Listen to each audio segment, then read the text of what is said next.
What's going on? Welcome back, everybody. I am here again with the man, Rick Stein from RLS Properties, and today we are going to be discussing how to keep up with your marketing.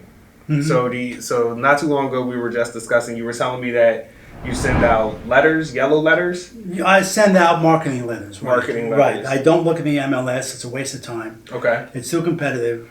So I send out direct mail through a company called Yellow Letters HQ. And I just started, I really upped it. I was sending out, let's say, 180 to 200 every week, 2 weeks.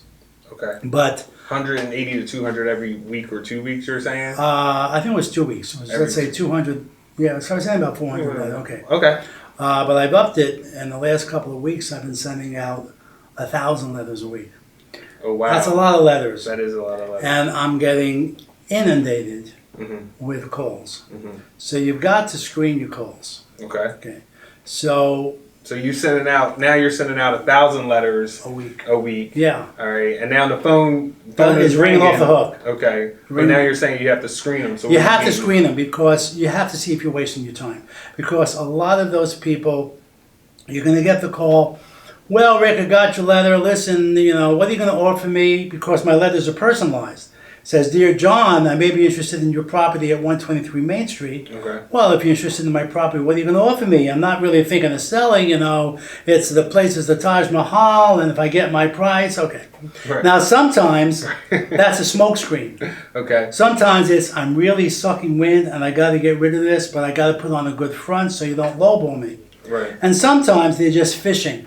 Okay. If it really, I don't have to sell it if I get my price. Well, I have to tell them, you have to understand, I'm an investor. Right. And I want to be fair to you and give you something that's acceptable, but it has to be acceptable to me as well. Right. So can you please tell me, why are you selling, or why would you sell? If they just tell me, well, I'm not selling. If I got my, okay, well, what's your price? My price is $2 million. Well, it doesn't look like this is going to be something we can do together, right. But I appreciate the call. But right. Thank you very much. So I'm not wasting my time with these people. Okay. But I'm going to say, if you were the seller, John, tell me, why are you selling? Well, I get calls, I got one today. It's a 2-family, it's in the States. My mom passed, I'm the trustee. The place needs work. We don't want to put money into it, and we would just like to be able to sell it without having to rehab it and put it on the market with a realtor. Okay, great. Good. Where do you live, John? Oh, I live out in East Jabip. Oh, so you're not close to the property. Yeah, that's another reason, we're selling. Tell me, John. Tell me about the property, how many bedrooms, baths. Okay. I'm interested in seller financing, as you know from previous videos. Right. Is there a mortgage on the property? No, there's no mortgage on the property. We own it free and clear. At which point I start getting a little excited because it gives me the flexibility of seller financing, which is very flexible. It's not going to a bank. Right. Well, then I could say, all right, John, I'd love to take a look at the property and meet you. When would be a good time for us to meet at the property and get to know each other a little bit so I can find out exactly what your needs are and try to custom an offer that will fit your needs. Right. It's not about me. Well, of course it is. But I can't tell them that because they don't care about me. Right. Okay? They care about who? Them. I want to know what's in it for me. All right, so by doing that, by screening the seller a little bit, I'm eliminating a lot of calls. Right. I'm not wasting my time going on properties that I'm not going to buy and they're not going to sell. Right. So then I can go out and meet them and talk to them. Let's have a cup of coffee. Let's chat a little bit, get to know you a little bit. Because if you ever read the book, How to Win Friends and Influence People, Dale Carnegie. Right, yeah. What's a person's biggest interest? Themselves. Right. What's their favorite topic? Themselves. Right, They don't care about you. Right. They care about them. Right. So I want to find out what their needs are. And if I could do that over the phone when I get the call, it saves me a lot of time. Right. Now, it's going to get to a point that I'm going to hire a service where they will get the call. And this person will be trained and they will screen them. Okay. And if they feel that it's worthy of me taking a look at the property or calling them, then they'll let me know. Right. So they do the screening now. You Right. have a certain set criteria that Right. essentially they have to qualify to get through in order for you to Yeah, now why to waste each jump other's in there. time? Right, Why and that's waste- during the screening process. That's you're right. saying. Okay. That's All right. So we're sorting them out, whether it's good or it's bad or it's just a waste of time or it's a smoking hot deal. Right, and also, I mean, as many people know by now, in about 60 days, I'm moving to Texas. Right. Okay. So I'm not going to keep traveling back and forth to New Jersey for every single property. Right. So I've got to know if I have to come back, that it's worth my time. These are serious sellers, Right. and we can craft something that makes sense to both of us, and is not going to waste anybody's time. Because I don't know if the audience knows, but they should know if they follow me, that I'm going with my family and partners and opening up Longhorn House Realty in Austin, Texas. Oh, Longhorn. I like that name. I Yeah. like that name. Yeah. Yeah. Okay. And so I'll be going back and forth because I still have business here. Okay. And I'm also opening up my own brokerage in New Jersey. Okay. So now the letters. So your marketing is mainly in the New Jersey area. My marketing is New Jersey. Okay. We will be doing marketing in the Austin, Texas area, Okay. but not yet. Okay. I'm not there yet. All right. My son is there this week. He's checking out some things because he'll be my partner. But I'm still marketing aggressively in New Jersey. I have no reason to stop. Right.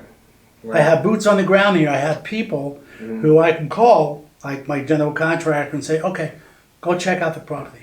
Right. So now you still have a set of eyes, even though you'll be in a remote location. Boots on the ground. I have several boots on the ground, a set of eyes right here in New Jersey who know what they're looking at, who can tell me, give me a rehab estimate, tell me about the property, and I can still do my own research. I know the area very well. I can do my own research online. I can go on Google Maps. It's really not an issue at all. Right. But I've got to be selective. Okay. Now, say I want to get to a point where now I have a problem with being selective. For your marketing, do you do only direct letters and the direct letter service? How does that work? Do you do the letters? Does somebody? I give for them. you? I wrote the letter. Okay, so you write the actual contents. I of write the letter. yes, and then the other letters, and I send them a list. It was a CSV. They can do a mail merge. It's called the CSV, comma separated value. Right. They can do a mail merge, so it's personalized. If it's not personalized, don't send it out. Okay. All right. So you're saying if it's just a blanket letter, somebody's learning about. Hey, I want to buy your yeah. property. Call me. No, I'm not interested in that. Right. Okay. I want to get a good return. Okay. So if you got a letter, dear John, or dear Mr. Moore, Right. I'm an investor, and I may be interested. I buy in Mercer County. I like Mercer County for this reason. I have a business with my family, and I'm starting to get a little personal. That I'm a real person. You know, I'm not just a business. I'm not just out to try to steal your property. And I may be interested in your property at 123 Main Street. If you're thinking of selling it, I could save you the hassle of listing it. I could buy it as is. I could buy it for cash, or we can come to terms. I promise I'm not wasting your time. I try to create something that's fair for both of us. If this is of interest to you, give me a call. Okay. Now, how do you find the person to market to? The sellers. Well, it depends on my list. So, for example, I'm looking for a commercial space in Bordentown. Okay. All right, a mixed-use place for my new brokerage. Okay. So I actually, instead of having the service did it, I sat down, I went into the tax records, I went to Bordentown, I went on Farnsworth Avenue, guys, that's the main drag, and I looked for commercial properties on Farnsworth. Okay. So I came up with 71, and I just sat there, and I had the letter, but I personalized, didn't mail merge, I personalized each letter by the tax records, Wow. and I hand addressed the envelope. It's if you're gonna do a label, don't bother because it's gonna go in the garbage. Right. Okay. And I sent out letters, and I got calls, and I'm going to see another. I got two so far that I'm considering. I'm going to see both next week. Now, are these off-market properties? Yes, they're off-market properties. I'm not interested in on-market properties. Wow. We've been through this, John. We have been through this. Come on, John. We have been through this. Okay, I am not interested Right. in looking in the multiple listing service. Right. There is too much competition. Mhm. I don't want to call and they say, oh yes, we have 5 offers on the property. We want your highest and best. And I want to be able to sit down with the seller and find out what the seller's needs are. I can't do that with going through the agent. Right. Because the agent doesn't understand it.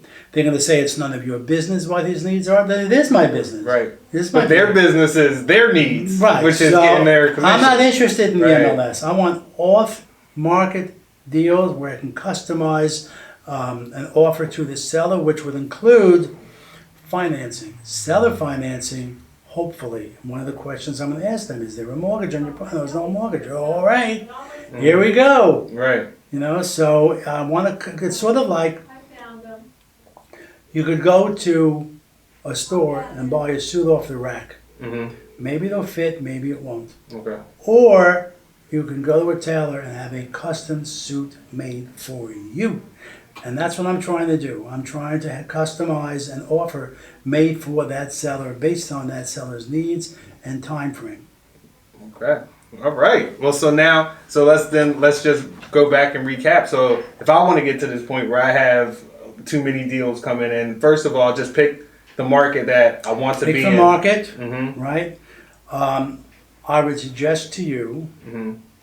you're going to get the best return on absentee owners. Okay. And is that like a list? When You say can get a absentee list. owners? Yeah, you can get a list for absentee owners. Okay. You can get a list for anything you want. Okay. Any kind of business you want, whether it's residential, commercial, any type of commercial, how much equity is in the property, you can get a list for anything you want. Mm-hmm. And the lists are not expensive. Okay. So I could buy 1,000 names for probably about $70-80. Oh, wow. All right, so it's not expensive at all. Mm-hmm. And then send out that list. Absentee owners, you're going to get, I'm tired of being a landlord. Mm-hmm. Or I've owned the property 20 years, it doesn't owe me anything else, I just want out. It could be an estate, Mm-hmm. they could be the trustee. Mm-hmm. You'll get a better return on absentee owners than you will on owner occupants. Right. But Because they're not there, actually. they're not right? there, that's right, they're not there.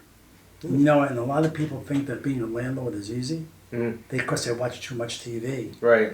but it's not easy. It's not as glamorous as it seems. No, it right? is not. It is, they watch too much TV and they call that program reality TV, and it's the furthest thing from reality. Right. It's not easy. It's Right. just worth it.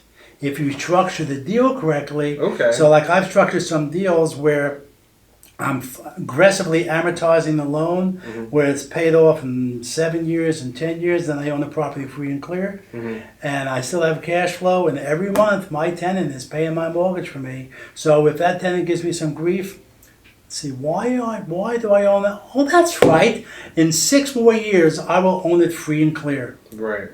That's why I'm doing it. Right.